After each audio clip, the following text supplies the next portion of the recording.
Alright. Hello, everyone. Alright. My name is Wesley. This is Woo Can Cook. If this is your first time tuning in, we're here streaming every Tuesday, Monday, Tuesday, and Thursday at 6:30 PST. Wednesdays at 6 p.m. PST. Obviously, we are running a little bit late today. Sorry about that. Today we're doing a Panda Express hack that I had written a little while ago for a Beijing Beef, which is their version of what's essentially orange chicken with angus steak, which is really, really tasty because it's basically just deep fried beef. So it's really good, obviously, because it's deep fried steak. The version that we're doing today is based off of a recipe hack that I had written a couple of months ago. I think that was back in December or so, which was a part of a larger series that I've been doing, hacking Chinese American classics, a lot of which have come from the Panda Express menu, but it's sort of gotten all over the place. We've done a couple of things from P.F. Chang's now. We also have one coming up for Quickly from the Quickly Pearl Milk Tea spot here in the States. So lots of fun stuff coming up over on that series, including the recipe for this particular Beijing beef. So if you have any questions for me, feel free to drop your questions in the chat. I don't know everything about Beijing beef or Panda Express or wok cooking or anything really, but I know lots of stuff, so hopefully I can be helpful or informative, at the very least fun to watch. If you haven't yet, I also highly recommend hopping over to YouTube and checking that series out too. There's lots of fun content coming up from that series. We've done a couple of things from the Panda Express menu. My favorite one is the honey sesame chicken. We also did their General Tso's chicken. We did their Kung Pao chicken, their Beijing beef, which is what this one is going to be. We have the Mongolian beef from P.F. Chang's that's coming up pretty soon. That's actually coming up this Friday, which is going to be really great. So if you're interested in stuff like that, I recommend hopping over to YouTube and checking out what's going on over there. Alright, so to start things off, as with many Chinese stir-fries and pretty much everything that I cook, I'm crushing and mincing 4 cloves of garlic, and then we're going to follow that by fine mincing some ginger, about 1 tablespoon or an inch's worth of ginger. You will often find that, well, at least the reason why I start almost every single recipe with garlic and ginger is because they work really, really well as the original or like initial fundamental building blocks of umami. So when we're working with flavors of umami, it really helps to start with these first 2 elements, because it's sort of where we start building those layers, and then we kind of start stacking on top of it from there. So we're going to lay our groundwork with garlic and ginger, and then we're going to build upward from there. Alright, so that's our garlic. I'm giving it a good crush with the flat of my knife, and then that's about it. You'll notice that I didn't really do much of a mince there. Pretty much all I did was crush it and then gave it a rough chop. And that's because once you crush garlic, pretty much it just starts falling apart after that. So you don't need to do too much else. With ginger, however, you do need to crush this or fine mince this stuff because it is a very durable root veggie. So what I like doing is I like starting off by peeling it first with a spoon. And that's mostly because the skin of ginger can... This ginger's not looking super hot. That's mostly because the skin of ginger can get pretty tough and a little bit chewy. So I like to peel it first. It also does go bad, as you just noticed. That was some old ginger, so I'm throwing that out. But it also does go bad, so you definitely want to keep an eye on it. If you're worried about your ginger going bad, you can throw it in the freezer, and it actually will keep pretty long in the freezer. I don't do that because I use my ginger almost every day. But if you're nervous or worried about the large quantity of ginger that you bought, because it is sold in very, very large quantities, you can freeze it, and it will stay for quite a while in the freezer. Alright, so I'm giving that a peel, and then we're going to give this a fine mince by slicing it down the center, once down the middle, and then giving it a rough chop first. So that is our dice. So we're starting our fine minces every time we do a fine mince with a dice first. So slices down the center, 1 down the middle, and then our dice. And then once we have our dice done, we can go and do our fine mince just by running our knife through it. The real secret to a good fine mince is really just persistence, but also having a very, very sharp knife. I've found that if you don't have a sharp knife, fine minces, they can get really, really tricky because a dull knife won't really work very well, and you have to do a lot more work. So make sure your knives are sharp.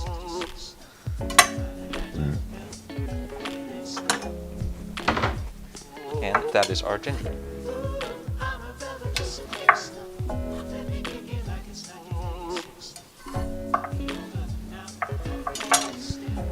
All right. Next up, we're going to get to our veggies next. So there are a couple of different veggies that go into a Beijing beef. My personal favorite that I like using are bell peppers and onions. The original version, the one that comes from Panda Express, it uses a red bell pepper. And I believe that the main reason that they use a red bell pepper, or at least my best guess as to why they use a red bell pepper, is mostly because of the way that it looks. So it pops very well because of its color. But however, the more that I have experimented with bell pepper, the more that I've discovered that red bell peppers, they're not very tasty. They're they kind of don't taste like much. They're a little bit lacking in flavor. They're sweet, but not too sweet. Pretty much like the vanilla ice cream of the bell pepper. And that's because they're picked a little bit earlier than you would find with a yellow or an orange bell pepper. So I love doing this with an orange bell pepper just because I think that the sweetness and flavor that you get out of it is a little bit more developed relative to a red bell pepper. It doesn't look as pretty because I think that the red color pops better with the shade of brown that comes from the steak. But I think it's actually going to be more tasty.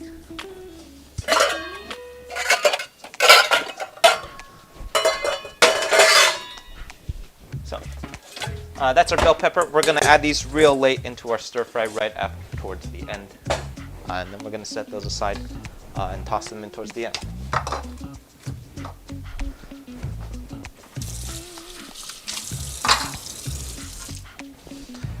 All right. Next up is our onion. So I'm going with, this is half of a sweet white onion. You can do this with really any kind of white onion that you can get your hands, or any kind of onion that you can get your hands on. The only thing I would avoid is a purple onion. I think that would pop a little bit too much. But you could also do it with a yellow onion, whatever you've got. I have found that the sweeter the onion, though, the better it tastes. So you'll notice that most of the veggies that we're adding here are in an effort to get as much sweetness out of it as possible. So I'm giving this a rough or a large dice here. So I'm keeping the stem on of my onion here, so it is still attached. And then we're just giving slices down the middle until we reach the end. And then we're going to throw this out. So very useful to keep that root on, because if you keep the root on of your onions, it holds the onion together while you dice. So it's super useful.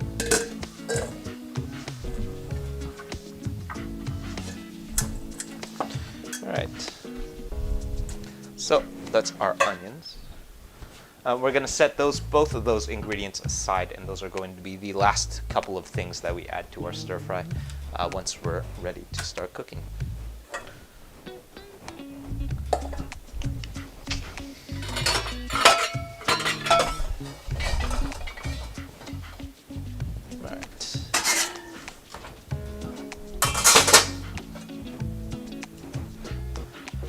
Over on the stove, I am getting my fryer oil ready to go. So I'm using, this is about 12 ounces of fryer oil. We might need a little bit more than that.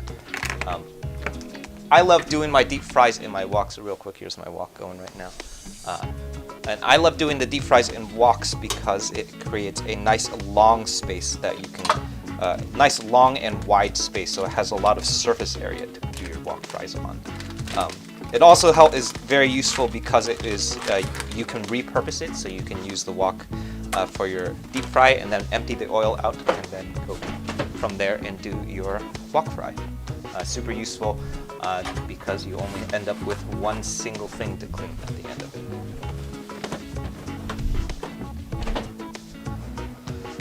Alright, so over on my cutting board I have a slab of Angus steak. So I have done this particular dish with a number of different kinds of beef. I have done it with flank steak, I've done it with top cut, this is a bottom cut sirloin, Angus sirloin. Really any kind of beef will work. The main thing that I would avoid is sirloin, skirt steak, because I think that it's a little bit too chewy. But really anything else will work okay. And what I'm doing right now is I'm chopping it in manageable bits here, so I am slicing this in half here. And that's going to give us a little bit more manageable sized pieces of steak. So what's most important to remember about Angus steak is that it is fairly chewy. It's a really cheap cut of meat. So since it is really cheap, it is also, the reason that it's really cheap is because it's really chewy. So the reason, the fact that it is really chewy is something that we have to work against in order to make sure that our steak is edible, right?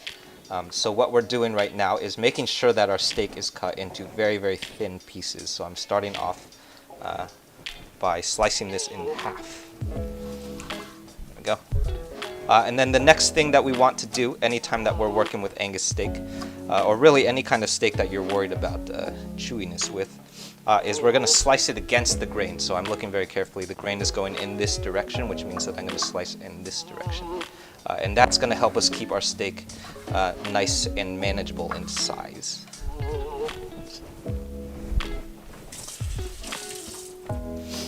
We're going for, this doesn't need to be that small, but like about 1/2 inch pieces.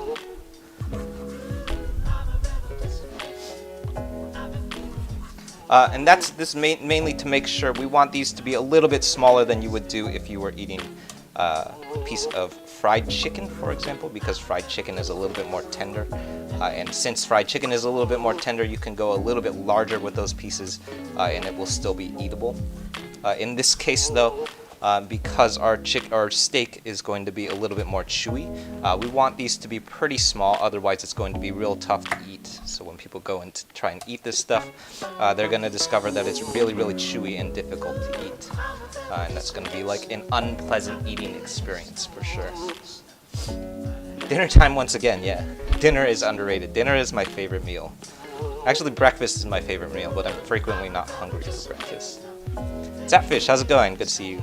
Tim, how's it going? Good to see you back. Am I answering questions on other dishes? Yeah, totally. Ask me whatever you got. I don't know everything though, so, but I'll answer as much as best as I can. All right. So I'm going for relatively wide cuts here. Some of these are looking a little bit large, but we mainly are making sure that we're chopping against the grain here. So, and that's to help make sure that we combat the chewiness of Angus steak.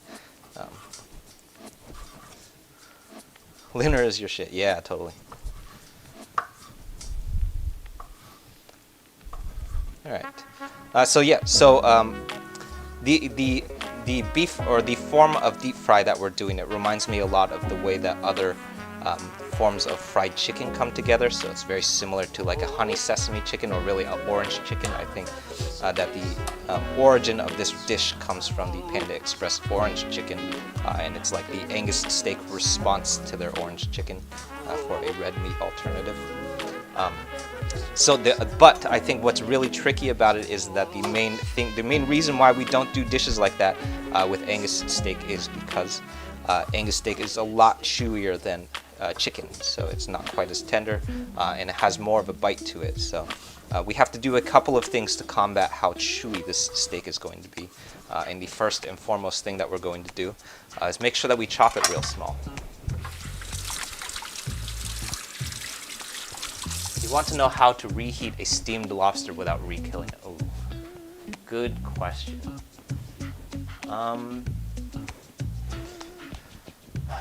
Ooh, that's a good question. In all honesty, I think what I would say is just don't reheat it. Reheating stuff, first of all, reheating stuff is really tricky. From the very beginning, reheating stuff is very, very tricky because there's a lot of stuff. The number one thing, actually, I would say is that doesn't reheat well is seafood. My first approach to it would be just don't reheat it. Eat it cold when you're trying to eat it leftover. After that, definitely do not use a microwave for sure. The only time that I use my microwave is to defrost meats that are in the freezer. After that, I don't use a microwave for anything else. But other than that, it's really tricky. I don't know that I would try and reheat it. You could try and steam it as a form of reheating, or maybe you could. So it kind of reminds me of how you reheat a tamale, which is with a little bit of oil on a skillet, and then you can fry it on low heat for a really, really long time, so like 30 minutes. And then you add a little bit of water, so it's kind of like a fry and steam technique. And it has a really, really gentle heat to it that will give it a little bit more like life to it. But honestly, I just probably, if it were me, if I had leftover lobster, I probably just wouldn't reheat it. I would just eat it cold, or like leave it out. Sometimes I like leaving it out, and come back to it the next day, and maybe try and get to it within 2 days. After that, it probably goes bad. That's a tricky question, though. I don't know. Leftovers are tricky. Good question, though. All right, so that's our steak. I'm cleaning off my board, and then we're moving on to our tempura batter.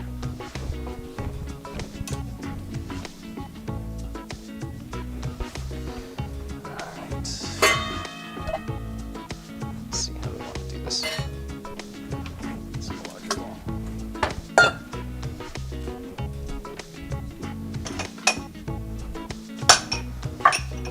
Cool.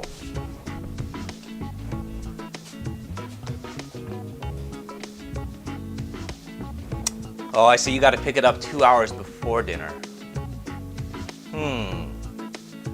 Real tricky. I think probably your best bet is reheat it in steam. So re-steam it, I think. But it's definitely, you want to do that super gently. I would say maybe even steam it with the top off. I don't know. That's really tricky, yeah. Yeah, that's really tricky. Reheating seafood is really, really tricky. Good luck. That's a tough one. Good question, though. All right, so next up, I'm getting to work on my tempura batter. For tempura batters, I don't like using egg yolks, so what I'm going to do is separating our egg yolks. So this is egg whites, so only the egg whites, and then equal parts cornstarch, flour, and water.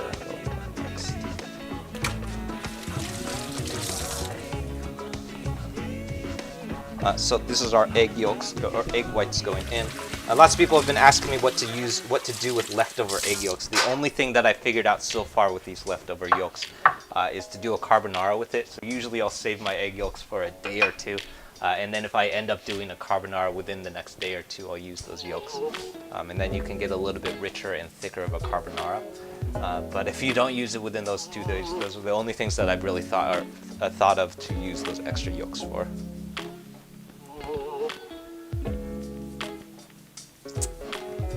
Oh, microwave it for 30 seconds with a ramekin of water, which would essentially be a steam. I would maybe like microwave it for 30 seconds and then do it on the defrost setting, so it's a little bit more gentle. Do I ever put baking soda inside of the beef? Yeah, I've seen people doing that. I haven't actually tried that, but I've seen. I know that it is a thing. Baking soda or sometimes baking powder, and essentially what it's doing is, I think. Man, I can't remember. Is it baking soda or baking powder? But either baking soda or baking powder has a second reaction, and that second reaction happens during the proof. So you use it in baking because you put it in. I don't know anything about baking, but this is as much as I know when I was researching sweet custard buns. You put a little bit of baking soda in cake. Baking soda or baking? Yeah, I think it's baking soda in cake, and then you can let it proof the same way that you would do with a yeast. And during that proof, the first reaction of that baking soda happens during the proof.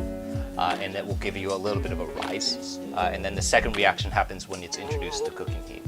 So hypothetically, if you put baking soda in something like this, like a tempura batter, you could get a little bit of rise out of it, and you could get a little bit like a fluffier tempura batter. I've never actually experimented with it, but I've heard that that it is super, super common. And I think I actually just saw that happen on the most recent Binging with Babish recipe. I think he did an orange chicken and I think he used baking powder. I mixed the two up a lot. I'm pretty sure it was baking powder though. I will have to experiment with that soon though. There we go. All right, so this is equal parts cornstarch, flour, and then this is going to be a 1/4 cup of soda water. So cornstarch, flour, and soda water.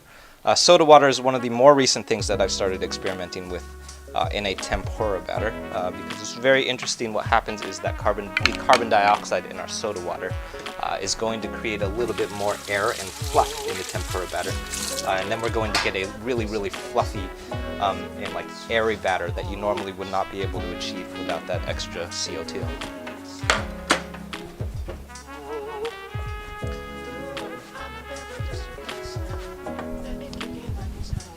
Alright, so I'm going to whisk this up to combine. What we're looking for is a pretty smooth batter. The tempura batter, the texture of a tempura batter reminds me a lot of a smooth pancake batter. So like a little bit more liquidy than a pancake batter. So I think of it like a pancake batter that I added a little bit too much water to. That's kind of the texture that we're looking for. We want it to be pretty loose so that when we add our beef to the mix, that it has a nice loose texture that coats the beef.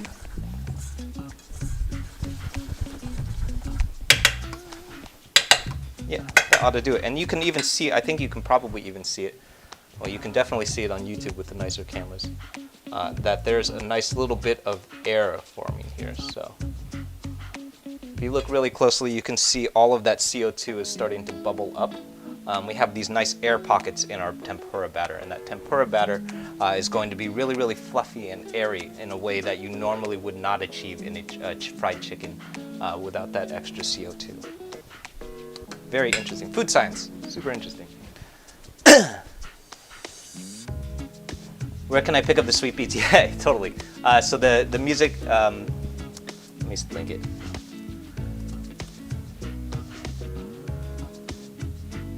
So all of the music that happens in the streams, they're beats that I write. It's published under the a sister channel called Woo Cooks Beats. I used to play music for a living with a band group called Trace Repeat.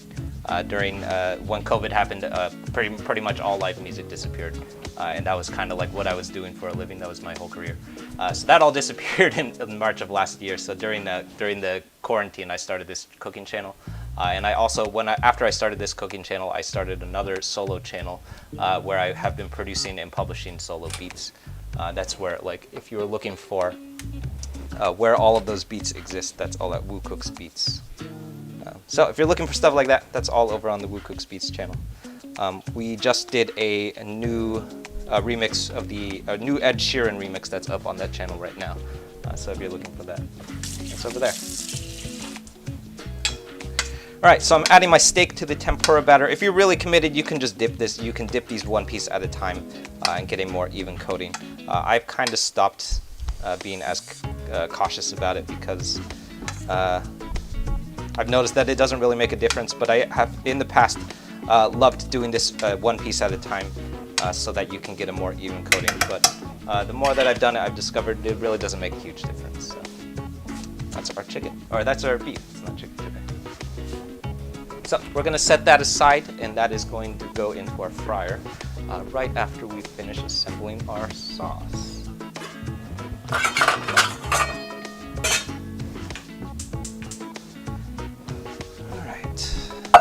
So the last thing that I'm going to put together before we head over to the stove is our braising sauce, or I guess like our stir-fry sauce.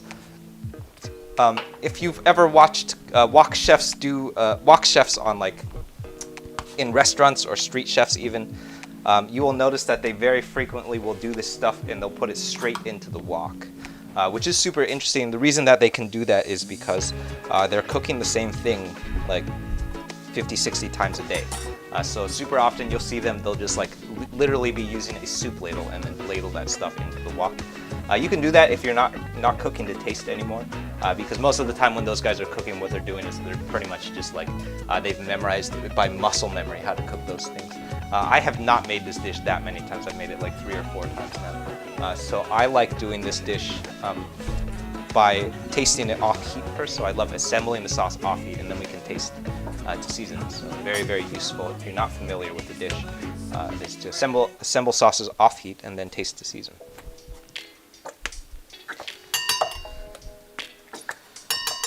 It's also something that I kind of got into the habit of doing once I started writing recipes, because you can adjust and tweak.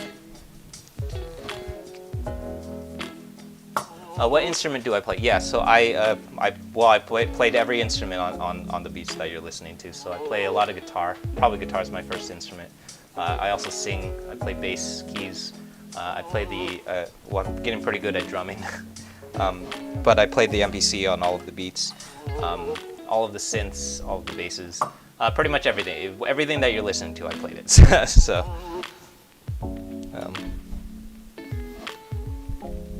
I've just discovered the automaton. I want to get into that. All right, so into my sauce right now, this is 2 tablespoons of oyster sauce. Oyster sauce is derived from the fermentation of oyster, which means that we're going to get a little bit of fishy umami from it, which is very, very useful especially in sauces that are particularly sugar forward, which is definitely what this dish is very sugar forward. So by adding a little bit of brightness and a little bit of fermentation, it's going to cut through that sweetness quite a bit. So we're going to be doing a couple of things to cut through that. So we're adding a 1/4 cup of honey plus 4 tablespoons of sweet chili sauce, and those 2 tablespoons of hoisin sauce. All of that has a whole bunch of sugar in it, which makes it very, very sweet, and it's sort of like the iconic flavor of any Panda Express hack. But in order to make sure that those qualities are not too overwhelming, we want to try and cut through that with some acidity and brightness. So the number one thing that I love doing in order to cut through is adding a little bit of rice vinegar. So this is 2 tablespoons of rice vinegar.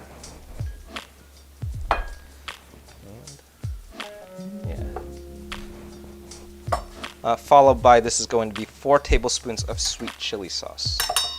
So now we're getting to our sugary elements. So 4 tablespoons sweet chili sauce. If you're not familiar with sweet chili sauce, I would say it's like colloquially known as sweet and sour sauce. It's the sauce that you see on the Lazy Susans in a lot of Chinese restaurants that sit next to the soy sauce. You eat it with egg rolls a lot. That's sweet and sour sauce. All right, last up is going to be a 1/4 cup of honey, 1/4 cup or 4 tablespoons of honey, and that's going to be our whole sauce. The honey, in my opinion, is the prevailing flavor of this entire dish, because it's where the huge amount of sweetness is going to come from. So the bulk of the sweetness in this dish is going to come from this honey. And the more that I have hacked Panda Express recipes, the more that I've discovered that honey is the prevailing flavor a lot of the time. It's because that's what makes those sweet and sour sauces so sweet, is the honey. I have used it in a lot of different recipes. Definitely the honey sesame chicken. I definitely used a little bit of it in the General Tso's chicken. I used a lot of honey in the Kung Pao chicken, actually, which is very interesting. Just generally, anytime that you see sugar come up in a recipe, it's probably honey. It's not sugar. It's honey. 1/4 cup of water. I got the water. All right, the very last thing that I'm going to do is cut this a little bit with some water, and that's going to cut through some of the thickness of our honey. And then we're going to give this a stir, just enough of a stir to break down that honey, to make sure that it isn't clumping together. And then taste it.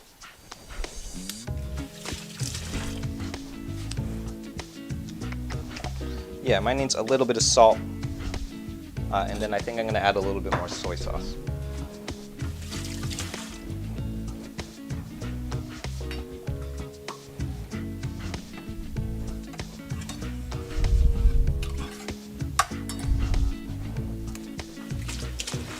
Yeah, it's good. All right, I think that's it. We're ready to cook.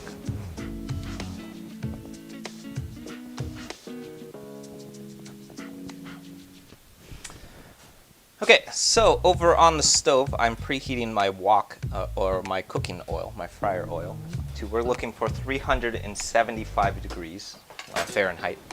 We want this to be pretty hot.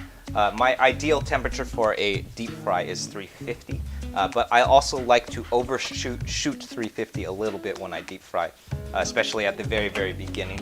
And that's because as soon as we start adding stuff to that fryer oil, the temperature is going to start dropping. So if you overshoot it a little bit, it will help make sure that we can compensate for that temperature change as soon as stuff is introduced. So what I like doing is shooting for 375 and then just making sure that the fryer oil doesn't drop below 350 at any time. If you drop below 350, that's probably an indicator that you have too many things in the fryer. So probably reduce the amount of chicken that you're cooking, or in this case beef, that you're cooking at one time, and it will keep that temperature up. RKK6, how's it going? Yeah, how is everyone? Hello to everyone just tuning in. My name is Wesley. This is Woo Can Cook. If this is your first time catching these streams, we're here every Monday, Tuesday, and Thursday at 6:30 PST. Wednesdays at 6 p.m. PST, like today. We got a little bit of a late start because I couldn't get the cameras to work. And then we have new recipes that come out every Friday over on the YouTube channel. So if you're watching on Reddit, the YouTube channel, that would be the one at the bottom of the screen. That's where all of the recipe videos live for everything that I cook. So almost everything that I cook, it has a recipe video that goes along with it. In those recipe videos, they usually move a little bit slower when we kind of talk our way through some of the decision making that goes behind the recipes and what that I write, and like why I do certain things when I cook, why I don't do some things. Why I leave some stuff out, things like that. That all comes up quite a bit in those recipe videos. This particular recipe that we're doing right now is for a Panda Express Beijing Beef, which is their deep fried, battered and deep fried Angus steak recipe. It is part of a larger series that we've been doing, hacking the Panda Express menu and just kind of deconstructing a lot of just generally Chinese American classics, including Beijing beef, but also we've done like the honey sesame chicken, we've done General Tso's chicken, Kung Pao chicken, stuff like that. A lot of things that are really iconically Chinese American, and then sort of like taking apart those dishes and taking a look at what are the things that make them so American, and how do we make them less American. So what I like doing is like taking a look at what are those dishes, what are the American qualities of those dishes, and then removing the American qualities and replacing them with things that come from Chinese cooking. So today, I think like probably what's most interesting to me today is that we are using honey, but we're also involving sweet chili sauce. Which is a very, very interesting flavor because it comes from traditional Chinese cooking. It's not really something that you would commonly come across in like straight ahead Chinese cooking, Chinese American cooking. So when we reassemble those dishes without all of the American qualities, you get a really interesting thing that's sometimes not really even Chinese food anymore. It's pretty much just like fusion, like Chinese American fusion, I guess. So a lot of interesting stuff like that going on.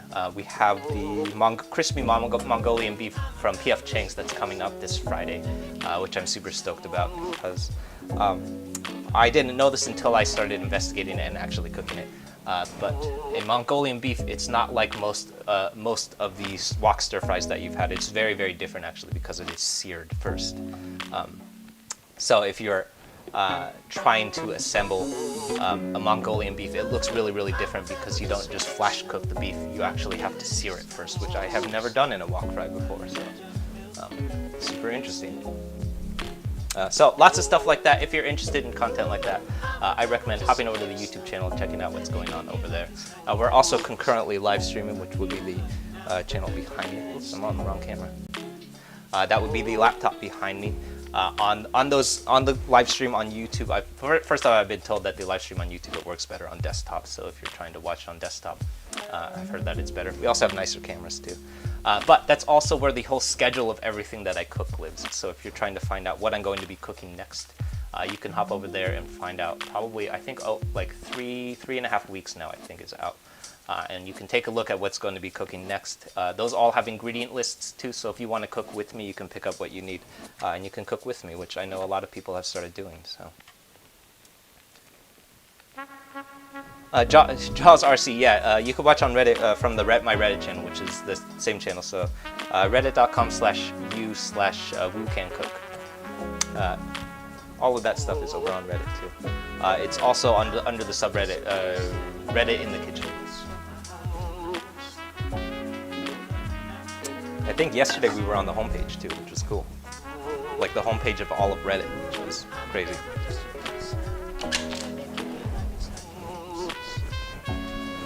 Alright, so right now I'm just waiting for my fryer oil to come up to temperature. We need a little bit more heat.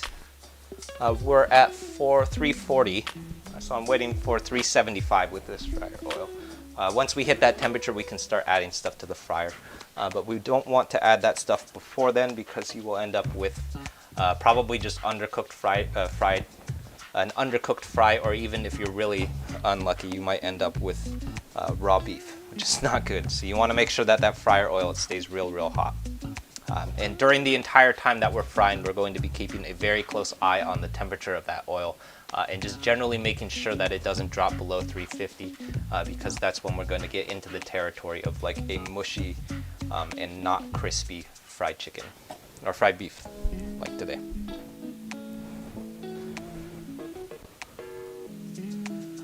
There it is. 360 and counting.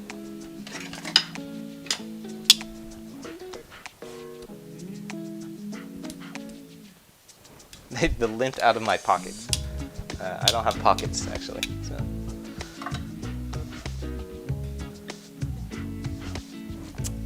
Cool. Yeah. So we're almost ready. The last thing I'll say is we're also working our way to 2,300 subscribers by the end of the month over on YouTube. So if you want to help us hit that subscriber goal, hop over and check out what's going on over there. But only subscribe if you're interested. Please don't subscribe if you're not interested. I don't really know why people subscribe when they're not interested. All right. Let's start frying. We're at 380. I think it's 379 right now, which is right on the money. So I'm going to start, first thing I'm doing is turning down the heat to like a medium-high temperature. And what we're going to do, I'm leaving my thermometer in the fryer. We're going to keep an eye on that temperature for the entire duration that we're frying. And then I'm going to go with, this is going to be about 15 pieces at a time, 10 to 15.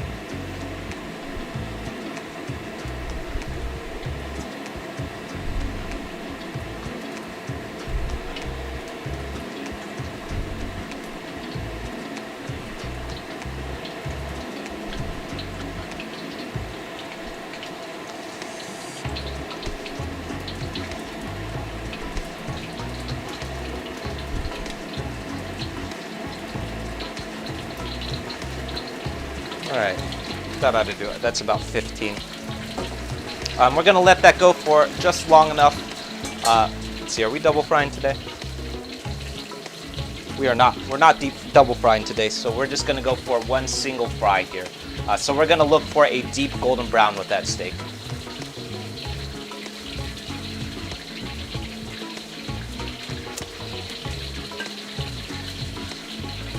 Yeah, Hermina, that's it. Yeah, so I think it's r/ in the kitchen or Reddit in the kitchen. I can't remember.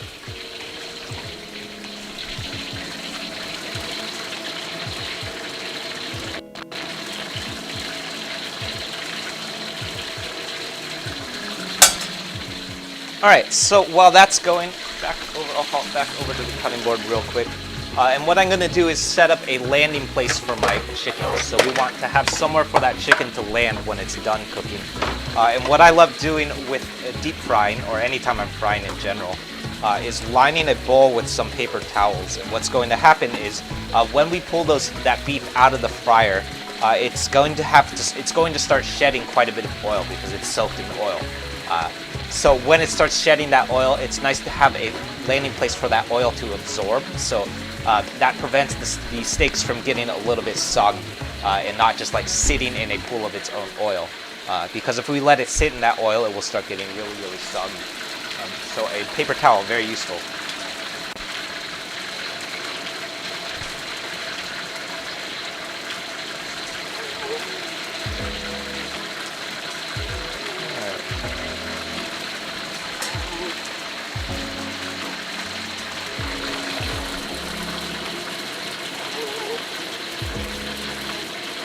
So I'm keeping an eye on the temperature of my oil here. We're at 350. We're right at the cusp of 350. So I'm turning that fire up a little bit, and just to accommodate for the fact that as soon as we added that beef to the oil, the temperature of the fryer dropped quite a bit. So just like I said, as soon as you add something cold to that fryer oil, common sense really, once you add cold beef to a hot fryer oil, the temperature of the fryer oil is going to start rapidly declining. So we need to be paying attention very closely to that temperature. Bronx Diner, yeah, we're cooking Beijing beef, so it's a recipe hack that's based off of a Panda Express dish called Beijing Beef, which is essentially a tempura battered Angus steak that's then braised and tossed in a honey honey glaze, I guess. So it's like a honey and sweet chili sauce glaze. So it's like a sweet glaze. So right now we're frying our tempura steak.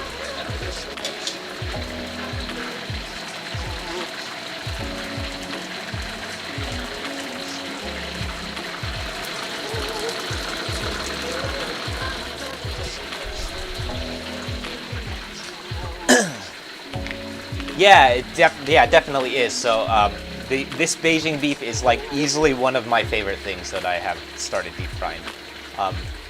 Plus, it kind of just makes sense, like just fried steak. How could it not be good, you know? And then it's tossed in honey, so that, I mean, how could that not be good? Yeah, totally.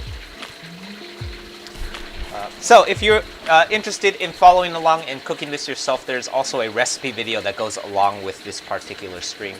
Those recipe videos, they all live over on my YouTube channel. So if you're watching on Reddit, that would be the YouTube channel at the bottom of the screen. In those videos, I usually move a little bit slower. This is actually part of a whole series that we've been doing, hacking Panda Express and Chinese American classics, stuff like this.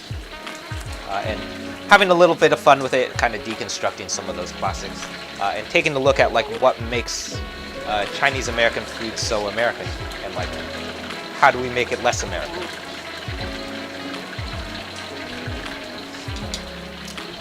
Alright, so that's about there. Unlike chicken, so when you're working with deep fried chicken, you have to make sure that the internal temperature of the chicken is cooked all the way through.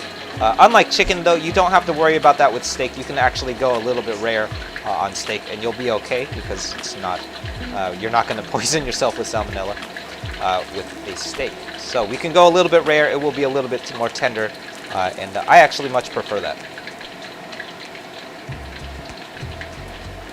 So I'm pulling these out, we can have a look real quick.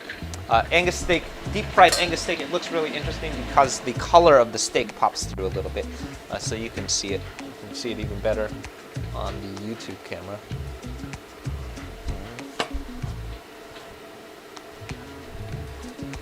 Let's see here.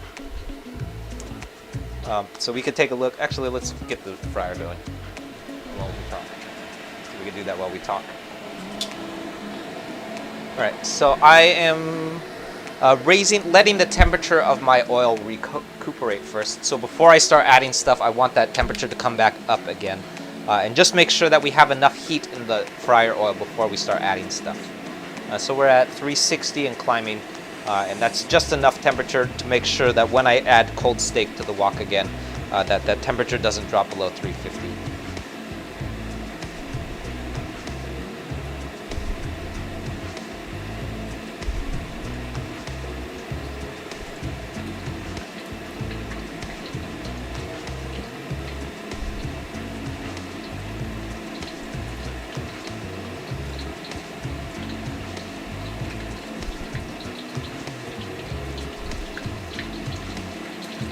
Alright, that ought to do it.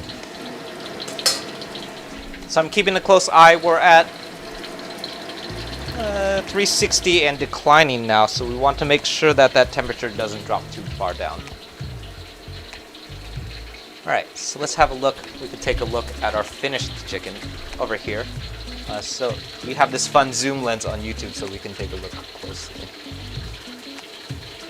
There it is. So this is our finished steak. It is very, very crispy.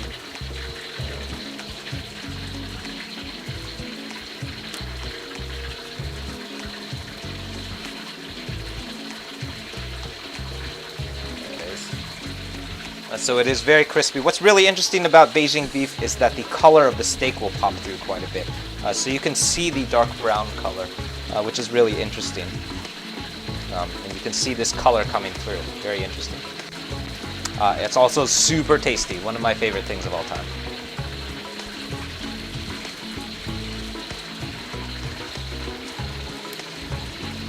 All right. Jaws, yeah, that's where lots of people are chatting in Reddit. But people are chatting on both sides, actually.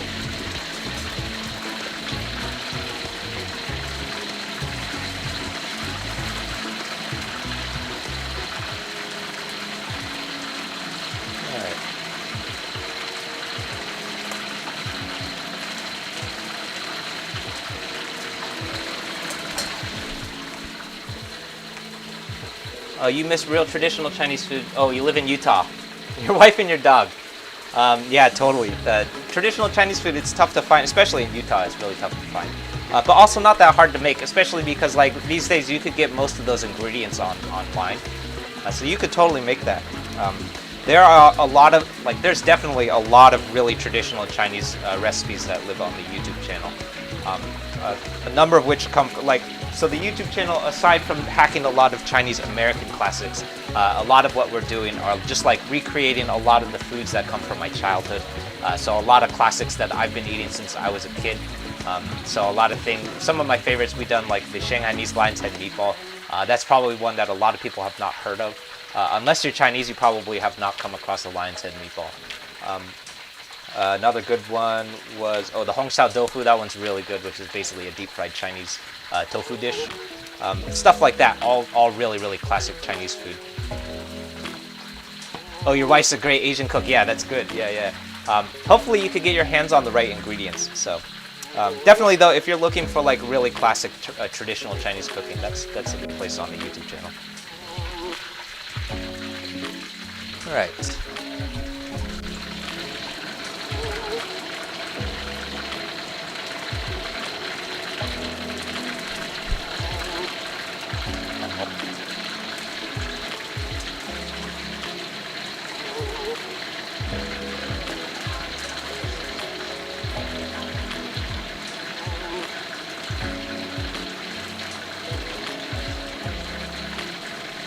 Cool. We're gonna need one more batch here, and then we should be ready to go. Oops, wrong camera. Oh, what am I drinking? Yeah, today I'm drinking a Bruichladdich, which is a Islay Scotch. So a Scotch that comes from the island of Islay. Definitely not a Scotch expert, but Islay Scotch is the Scotch that comes from Islay is where all of the smoky peated Scotches live. So there are only, I think, 7 or 8. I used to know all of them. I don't think I can name all of them now. But there's only a handful of them, and they're the ones that are really, really smoky. So as opposed to Highland Scotches, which are a little bit more smooth. So that's where like the classic Macallan comes from. Also, the Glens I believe the Glens are from the Highlands. And those are all really, really smooth Scotches. So Glenfiddich, Glengoyne, all of those, they're really, really smooth. The Islay Scotches are all very, very peaty because I think that's where like 80% of the world's sources of peat is mined from. So, yeah. Ooh, Jameson on the rocks. I have not had Jameson in a while. I did recently have, actually, I think that was on New Year's Eve. I had. I think it was their rare cask, something like that. It wasn't bad, not bad. I've been getting into Irish Scotches lately, though. I'm like kind of taking a closer look at Irish Scotches.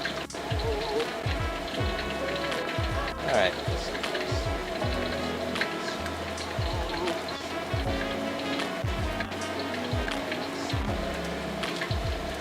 So I'm pulling these out, and then we're gonna go for our last batch, and we should be ready to go after that.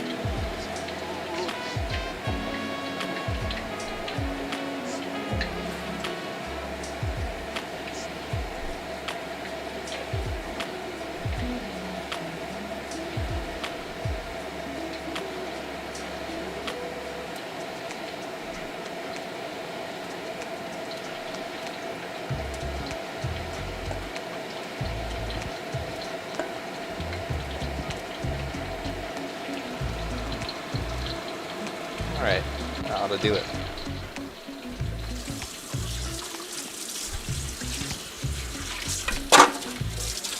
So the reason that we're cooking in small batches, so this is only about 15, maybe 10 to 15 pieces at a time, is because we want to be very careful to make sure that our fryer oil doesn't drop too low. So if you overload your fryer, you'll notice that the fryer oil drastically drops in temperature. So basically, common sense really, but the more cold stuff that you introduce to hot oil, the faster that it will start dropping in temperature. You also will run into this problem where stuff starts clumping together, which is not good. Maybe pushed it.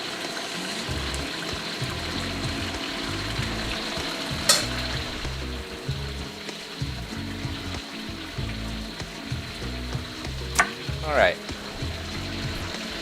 So what we're going to do is we're going to finish deep frying, and then we're going to remove our oil, and then we're going to do a flash cook on our veggies with our steak added at the very, very end. And that's how you get that nice glazed chicken steak. And really, actually, that's how probably most of the Panda Express dishes come together, is in a flash cook like that.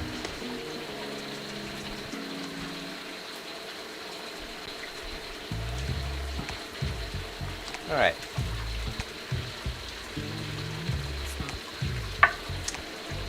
Okay, well that's going. We're going to let that go for maybe another 5 minutes, maybe a little bit less than that, and then we should be ready to go. Hello to everyone just tuning in. My name is Wesley. This is Wu Can Cook. Today we're doing a Panda Express hack on a dish that they came out with, I think this was a couple years ago, called Beijing Beef. The hack that we're doing is a hack that I had written over on my YouTube channel, in which we're basically reproducing Panda Express's Beijing Beef, but removing a whole bunch of those American qualities and replacing them with a couple of things that come from traditional Chinese cooking. So today what we're using, actually probably the big things that we're using in our recipe today that don't come from Chinese American cooking are oyster sauce, hoisin sauce, and sweet chili sauce, all three of which you probably will not ever come across in a Panda Express recipe. And kind of give it a little bit more of a hint as to like what traditional Chinese American food, or traditional Chinese food might actually taste like. It's a part of a larger series that we've been doing, which is sort of like deconstructing Chinese American classics and really taking a look at like what those dishes would look like if they weren't so American. So that series is always super fun to do, especially with dishes like Beijing Beef, because a lot of these dishes that we're doing are not really Chinese food after a certain point. They're really just American food. So like Beijing Beef is definitely not Chinese. I have never come across deep fried steak in Chinese food for one. I've never seen deep fried beef before. So it really is just American food. Which means that when you try and deconstruct it and remove those American qualities, makes it very, very interesting, because what you're left with is not much, because most of the things that are a part of it are really just American. Essentially what this reminds me of is basically a country fried steak, but done in like a Panda Express style. So that series is always super fun to do though, because it kind of like takes a knowledge of what traditional wok cooking is and applies it to Chinese, like Americanized Chinese food. And kind of takes a look at what that would look like without all those American qualities. So if you're interested in stuff like that, I recommend hopping over to the YouTube channel and checking out what's going on over there. Pretty much everything that I cook on stream, it has a recipe video that goes along with it. So lots of fun content popping up over there. There's also a concurrent live stream going on, which will be the laptop behind me. That live stream, it has a whole schedule of everything that I'm going to be cooking. So if you want to know what I'm going to be cooking within the next like 2 or 3 weeks, you can find out over on that live stream. Bronx, yeah, cool, thanks. Thank you.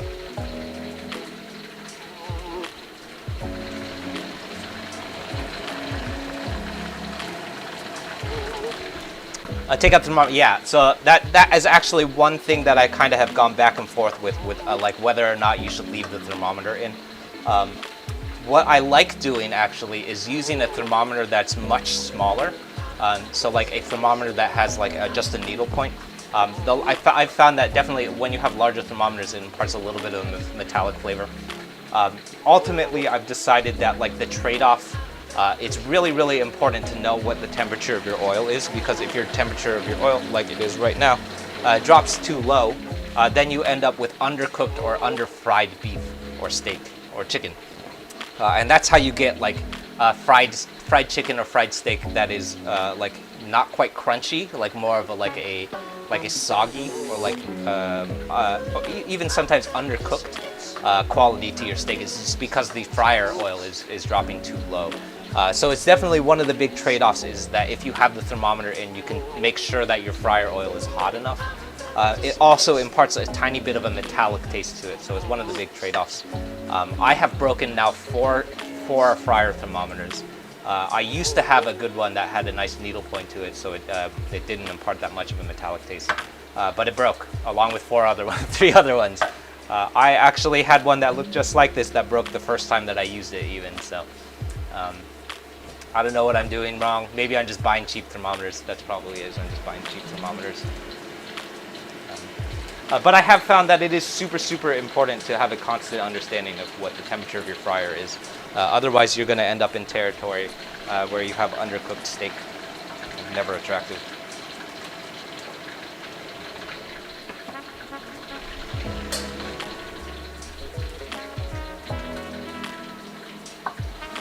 You're just smoking weed and drinking the Jack and Coke. That's nice, yeah.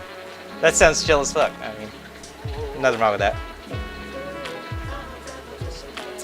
Cool.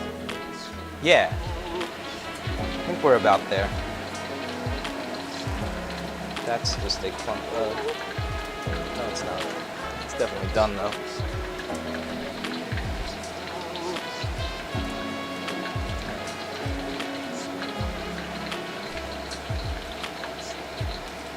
So I'm going to start pulling stuff out here. I mentioned this earlier, but with a steak, you don't have to worry as much as you normally would with a chicken of making sure that everything is fully cooked through. With a deep fried chicken, so like Panda Express orange chicken or General Tso's chicken, you have to be very careful to make sure that that stuff is cooked all the way through. Otherwise, you have raw chicken, which is never a good thing. But with a steak like this, you can absolutely shoot under on it. And it will still cook all the way, or it will still be edible, so you don't have to worry about undershooting.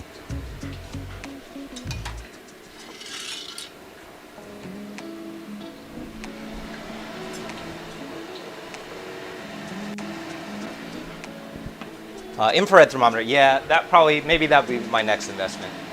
I think they're expensive. I honestly have like hit and miss experiences with it. Sometimes I find that they're not actually that accurate. I like going analog whenever I can. I find it's more accurate.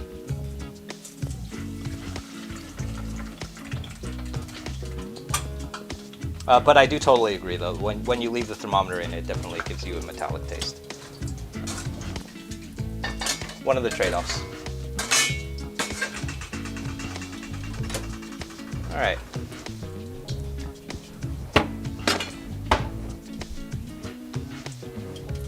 So I'm removing my fryer oil, and then we're going to start wok cooking. So, very carefully removing the fryer oil. Hot oil is super dangerous.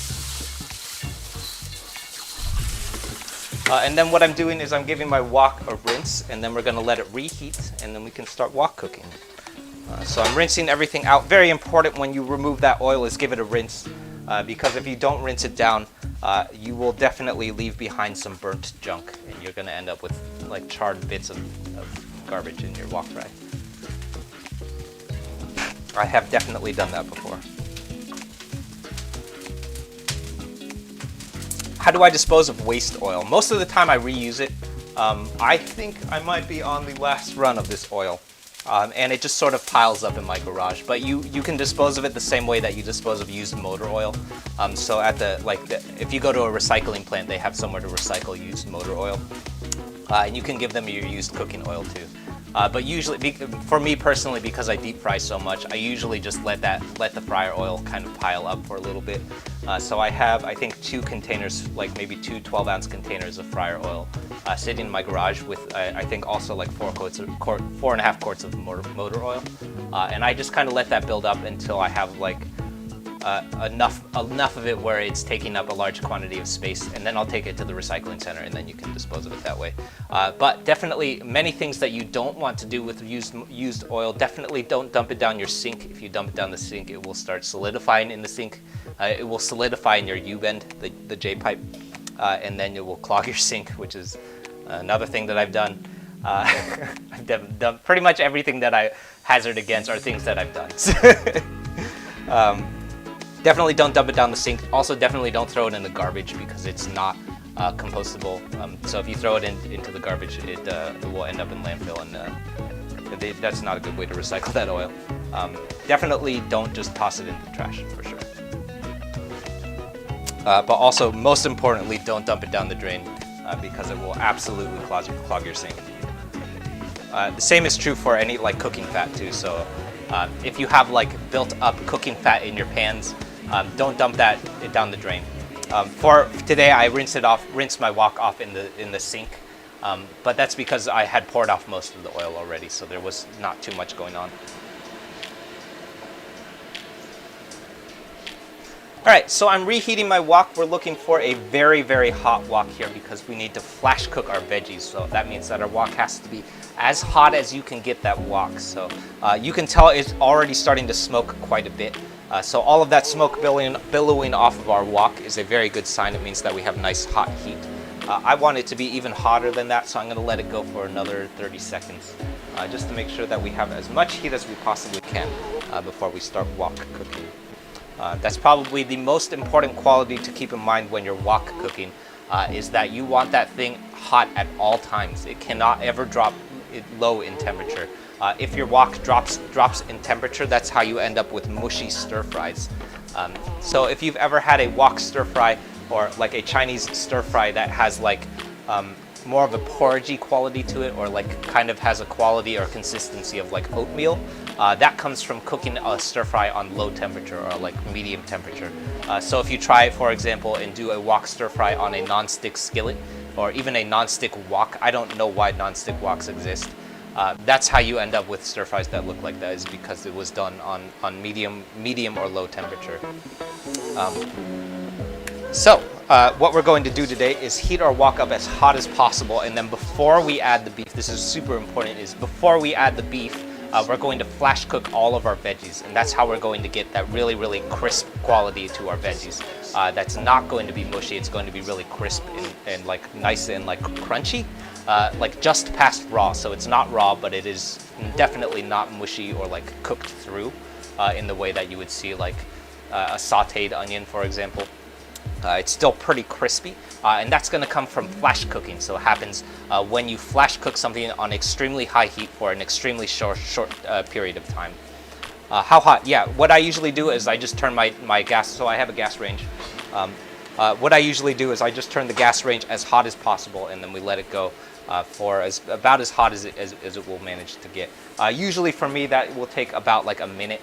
And then I usually go from there. It is not going to be as hot as any restaurant burner because most of those restaurant burners have more BTUs pumping out of it.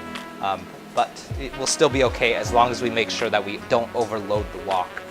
So probably the most important thing to remember with wok cooking is the reason that we're not adding our beef is because if we add the beef with the veggies, then it will overload the wok and it will drop the temperature of the wok. So then you're going to end up with porridgey stir fries. But if we cook everything on high heat while the wok is still relatively empty, the beef, we can make sure that everything is nice and crispy. Right, so I'm adding, this is vegetable oil, about 4 tablespoons. And then we're going to start off first with our garlic and ginger.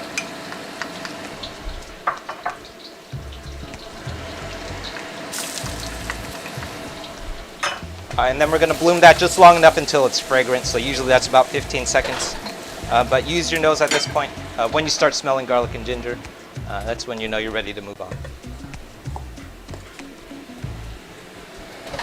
And then I'm starting off first with my bell peppers. I like giving my bell peppers a little bit of a head start because they're a little bit more durable than our onions.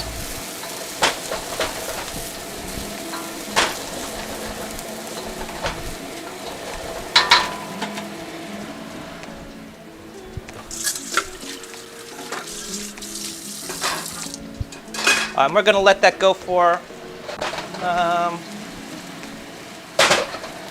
about a minute, maybe a little bit less than a minute. We're just giving it a little bit of a head start from our onions. because the onions are a little bit more delicate than the bell peppers. So I like giving it a little bit more time to kind of cook through so that our onions don't end up overcooked.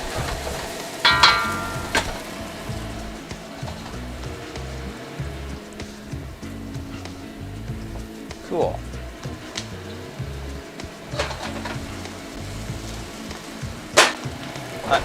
There's our onions going in next. And oh, this is a good thing to point out. So I just noticed this, but if at any point you notice, so in my wok right now, there is not a lot of sizzling happening. So pretty quiet right now. You can kind of hear it happening. That's a sign that you don't have enough heat in the wok. So what happen if you ever hear that happen, it's not a crisis, but it is not something that you want to hear. So what I like doing when I hear that happen is just stop moving the wok. So if you kind of let it sit and kind of let it be for a minute, and give it maybe 30-45 seconds, and that temperature will start building up again, just from the fact that you're not moving it too much. But the more that you agitate a wok, the more that the temperature of the wok drops. So if you stop moving it for a minute, it will build heat back up, just simply from the fact that you're not moving it.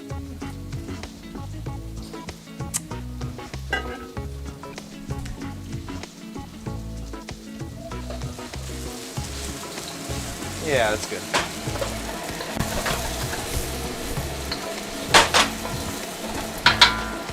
A little bit more temperature there. While that's reheating, I'll introduce myself. Do I ever use jalapenos? I used to use jalapenos in stir fries a lot. Lately, I've been tending towards Thai chilies, just because I'm like really into the flavor of Thai chilies. But really, any pepper will work. Any idea who's covering this song? Yeah, Fish MD. So all of the music. Someone asked this earlier too. Who cooks, eats? All of the music in these streams, they're beats that I wrote. So I definitely am not a chef, but I do have I do have a college degree in music, and so like all of the music that I used to play music professionally for a living before COVID happened. So when COVID happened, I started producing beats solo because it's pretty much the only kind of music that you can make at home by yourself. So those all live on the sister channel, which is called Woo Cooks Beats. So if you're looking for the beats that are playing underneath my voiceover, that's all over there. So there are a couple of tunes that are spinning underneath my voiceover. One is I don't know which one is playing right now. I think that sounds like the Feel It Still, or maybe that's the Shape of You track. There's one that's a Portugal the Man cover, and there's one that's an Ed Sheeran remix. Actually, both of them are remixes. But yeah, if you're looking for that stuff, that's all on YouTube and Spotify, actually. Now, it's recently on Spotify. It's all on the internet. Woo Cooks Beats.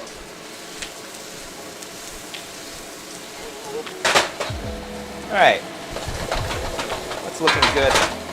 I'm gonna move on, and we're adding our beef to the wok next.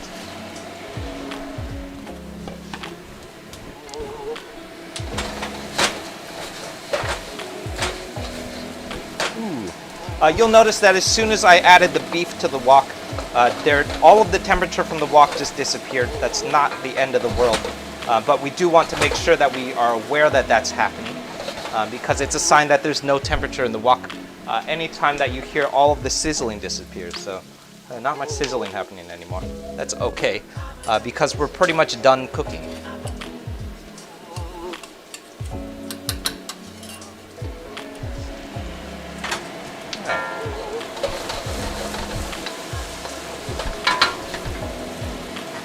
Alright, so next is our sauce. What I like doing with this sauce is holding back this is about the last quarter cup or so.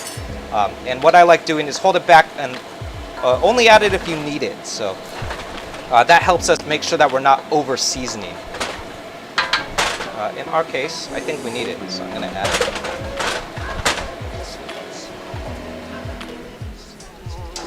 But definitely hold it back and take a look. If you need it, add it. If you don't need it, don't add it. All right. Last up, I probably should have done this before I started cooking, but I forgot. We're going to assemble our cornstarch slurry. So the cornstarch slurry is probably something that you will see come up in a lot of different Chinese food. and that's because it is the element that makes for thick and like luxurious sauces. So it's where all of the starchy qualities of Chinese sauces come from. It comes from cornstarch. It reminds me a lot of the way that pasta water functions in Italian cooking. Is that you use the pasta water because the pasta water contains a lot of starch from the pasta. We do a very similar thing in Chinese cooking, but we use cornstarch. Sawa, yeah, hey, how's it going? Hello to everyone on YouTube. That's cool.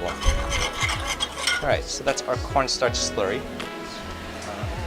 And we're gonna add this to our wok fry. So you'll notice that as soon as I add this cornstarch, our sauce element is going to start thickening up. So we're gonna go from kind of a loose and watery sauce to a more thick and cohesive sauce. So it reminds me a lot of the way that you use pasta water in like a carbonara, for example. Is essentially what we're doing is we're using that pasta water in carbonaras to thicken up the sauce. So without that pasta water, a carbonara is essentially just egg. But when you start adding that pasta water, it turns into a creamy sauce. We do a very similar thing in Chinese cooking, but with cornstarch. You're gonna follow for more recipes, yeah, totally, yeah. So if you're looking for the recipes, those are all over on YouTube. Definitely hop over to the YouTube channel if you're looking for those recipes. That's youtube.com/WooCanCook. So if you're watching on Reddit, that would be the YouTube channel. That's at the bottom of the screen. We have a Mongolian beef recipe that's coming out this Friday, so 2 days from now. That's going to be super fun. I'm really stoked for Mongolian beef because it took me a while to get that right. I think I had to do it 3 different times, which was the first time in a while that I had to repeat a recipe. But definitely the first 2 times that I did it, I messed it up really badly. But definitely lots of fun new recipes that are popping up over on YouTube. Why not mix the cornstarch into the sauce itself? Yeah, good question. So I have definitely tried that. And actually, on a rare occasion, I have actually successfully done that too. But the main reason that we don't dump cornstarch straight into the sauce, and this is a lesson that I have learned the really, really hard way because I made this mistake more times than I can count, is that cornstarch will clump up with literally anything that is not liquid. So it clumps up with honey. It definitely clumps up with like meats and proteins. It will clump up with gochujang. It definitely would have clumped up with our honey and sweet chili sauce. Literally anything that is not a liquid, it will clump up with that. And then as soon as it starts clumping up, you get clumps of like cooked cornstarch, which is really unattractive. And I have ruined more stir fries than I can count, like at least over a dozen before I figured out that this has to be combined with water. I have, in previous attempts, tried mixing it with the sauce base itself, but even then it will clump up with the things that are in the sauce base, which is never fun. So that's why anytime that we add cornstarch to our sauce element, it has to be dissolved in water first.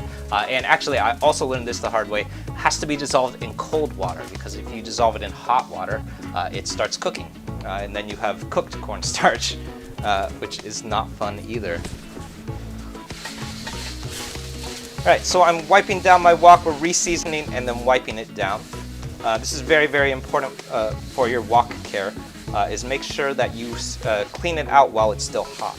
Make sure that you do that while your wok is still hot, because otherwise, all of this stuff that's stuck to your wok, it will stick for good, and then you're gonna have a lot of trouble cleaning that thing if you let it cool down. So I have definitely tried to sit down and eat after finishing cooking and then clean the wok, which is never a good idea, because then stuff will stick to the wok. And then you're gonna have a hell of a time cleaning it when you come back to clean up.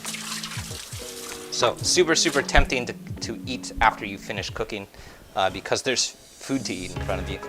But I guarantee you will save yourself a big headache if you just clean that wok before you start eating. It takes an extra 20 seconds if you do it while it's hot. It will take you like 20-30 minutes and potentially have to buy a new wok if you do it when it's cold.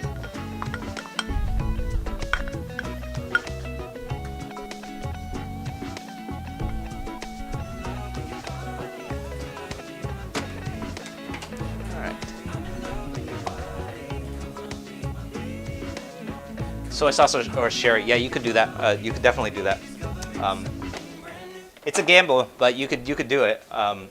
What's tricky is that like with a lot of these sauces, you don't need that much soy sauce or sherry. So like, so we actually didn't use any cooking sherry today, but I did use, I think that was 4 tablespoons of soy sauce. So I don't know that that would have been enough. I don't know that that would have been enough liquid to dissolve the cornstarch. But yeah, so it is a little bit annoying because you have to dissolve it in water in a separate bowl. But the more that I've experimented with it, the more that I've discovered, just stop being lazy. Dissolve it in a separate bowl. I have definitely pulled it off before, where I've dumped cornstarch straight into a wok. And if you get lucky, you might be able to pull it off. But if you get really unlucky, which is probably more likely what's going to happen, it will probably just clump up with something that's in the wok, so it will stick to the chicken or it will stick to the onions or whatever, and then you'll end up with a giant clump of cornstarch in your curry or your stir fry. All right. Ooh, almost forgot. The last thing that I'm going to add, actually we should do this to the whole dish, is some Szechuan peppercorn. The original recipe that I had written calls for red pepper flake, which I find comes up a lot in a lot of Americanized Chinese food, and I think that's just because a lot of those recipes are trying to Americanize the dish to kind of fit the American palate. But I actually think that Szechuan peppercorn fits a lot better, so I like using it.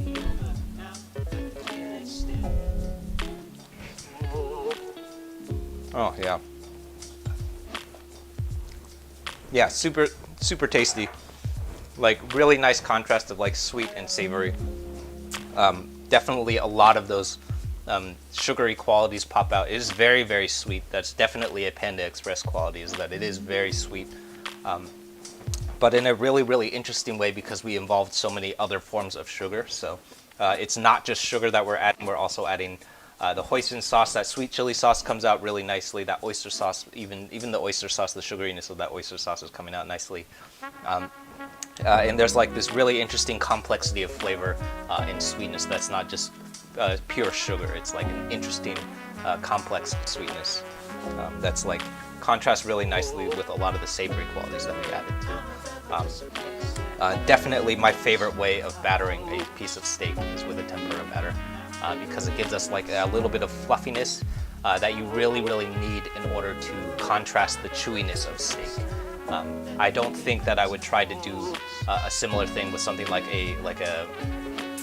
I don't even think that I would try and double fry this, because we actually don't want it to be too crispy, because if it's too crispy, then you're going to have a pretty chewy piece of steak to chew on. Most of the wok cooking, yeah, totally. Most of the wok cooking techniques that I know come from my dad too, my mom and dad at least. So that's great to hear that I taught people, or taught people something useful, relatively useful at least. Thank you everyone for tuning in. My name is Wesley. This is Wu Can Cook. If you haven't popped over to the YouTube channel to check out what's going on over there yet, I definitely recommend doing that. There's lots of fun content that lives over on that channel, including the recipe videos for everything that I cook, including the one for this Beijing beef. All of those recipe videos, they tend to move a little bit slower, and we kind of talk our way through some of the things that I do in a recipe, and why I add some stuff, why I skip certain things, why I don't add some stuff. This particular recipe, it comes from a larger series that I've been doing, deconstructing Chinese American food, and kind of like taking a look at like what happened to Chinese food when it came to America, and like what were Chinese people doing when they like adapted Chinese food to fit the American palate, which is always really, really interesting, because there's a lot of things that happen in Chinese American food that doesn't come from Chinese food at all. So like in particular, definitely the batter, breading and deep fry of steak definitely has no place in Chinese food at all. That is purely an American thing. My best guess is that it comes from chicken fried steak. And that approach to deep frying steak, that definitely is coming from American qualities. And then like the way that the hack recipe that I had written approaches it is it kind of deconstructs that and then removes some of those other American qualities, a lot of which are like these sweeter qualities. And then we replace them with a lot of the quality of ingredients that come from traditional Chinese cooking. So today we removed quite a bit of honey and brown sugar that I had originally included in the original recipe, and replaced it with a couple of things like sweet chili sauce, oyster sauce, hoisin sauce. Yeah, I think those are the big ones that have a lot of sugar, and kind of take a look at like what would Beijing Beef or like a Panda Express classic look like if it wasn't so American, which is always really interesting to do in this series because a lot of these things they're pretty much just American food. Beijing Beef is not Chinese at all; it's just American food. So that's really interesting because essentially what we're doing is reimagining a Chinese American classic as if it was Chinese food, which is weird. So if you're interested in stuff like that, definitely hop over to the YouTube and check out what's going on over there. There's a whole series of stuff from Panda Express that we've been doing. So we did their honey sesame chicken, General Tso's chicken, Kung Pao chicken. We did the P.F. Chang's Mushu pork. We did the P.F. Chang's Mongolian beef that's coming out this Friday. That's going to be really exciting because it's like a crispy seared steak, which I've never done before. So Mongolian beef, really interesting thing to take a look at. What else is coming up? We have a whole different series that's dedicated to reproducing foods from the San Francisco Bay Area food scene. So last week we did a Chinese marbled tea egg that was modeled after the marbled tea egg that you can find at a restaurant here in Oakland called Shooting Star, which is really interesting because it was basically an excuse to take a look at a dish that I've been eating since I was a little kid. In that series we kind of get into a little bit more of the traditional Chinese foods like marbled tea egg. Also, what else did we do? We did a pad see ew. We did a Chinese Westlake soup. A lot of stuff that just basically is just things that come from my childhood and things that I've been eating since I was a little kid. In that series, we definitely explore a lot more traditional Chinese cooking and take a look at some of the foods from that like really traditional Chinese cuisine. And then a lot of the things that we learn from that series are applied to this series, which is always very interesting. So if you're looking for stuff like that, hop over to the YouTube channel, check out what's going on over there. If you're watching on Reddit, that would be the YouTube channel at the bottom of the screen, youtube.com/WuCanCook. If you're watching on Reddit, if you're watching on YouTube, that's the YouTube channel you're already on. If you haven't subscribed yet, though, definitely bop over and give it a subscribe. Lots of fun content over on that channel.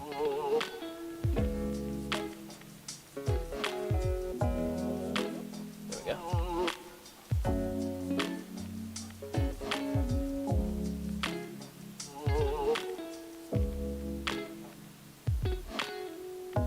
There it is. We also have fancy new cameras over on YouTube, so if you want to check out this Beijing Beef in high def and extremely full focus, lots of fun stuff over there. So if you haven't checked out the YouTube channel yet, hop over and check it out now. Lots of fun stuff going on over there. That's also where the schedule of everything that I stream lives, so if you're trying to find out what I'm going to be cooking next, you can hop over there and check out what's going on in that schedule. I think that goes out like 3.5 weeks now. That also has all of the ingredients for everything that I'm going to be cooking, so if you're really committed, you could pick up the ingredients to what I'm going to be cooking and we could cook dinner together, which is always more fun because we can talk about all of the mistakes that we made. I know that I made at least 3 different mistakes today. I make mistakes pretty much every time that I cook, and the only difference is that the better that I get at it, the more like adroit that I get at recovering from the mistakes that I make. So anyway, if you haven't checked that out yet, hop over, check it out now. As always, thank you for tuning in and checking out these streams all the time. Always super fun to see so many people coming back all the time. It's really interesting and like fun to chat with people that I've seen pop up before. Lots of questions. Check out the beats, yeah. Have I done a music making show? Yeah, I have done a couple of streams doing music on Reddit. I've been getting really into live looping and like live looping some of those beats, which is always super fun. I haven't done it in a while, but I'll probably get back into it soon. I kind of had my hands full doing the cooking show lately, but I'll probably circle back to it pretty soon. And yeah, it's been pretty fun kind of live looping, but I definitely miss playing music in person for people, you know. Is the wooden base cold? Not really. The wooden base is just my cutting board, so not too cold. Cool. Cool. I think I caught everyone's question. If I missed anything, feel free to repeat yourself. I know that I miss questions all the time, so if I missed something, feel free to repeat. And I'll be around answering questions too. So if you need me, I'll be here. All right, thanks everyone. We'll be back tomorrow doing a fried rice, which is very intentional. We're doing a fried rice because we just made fresh rice today. So if you want to check out, we'll be back tomorrow doing, I believe, crispy bacon fried rice. So, all right, thanks everyone. I'll see you soon.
I'm in love with your body.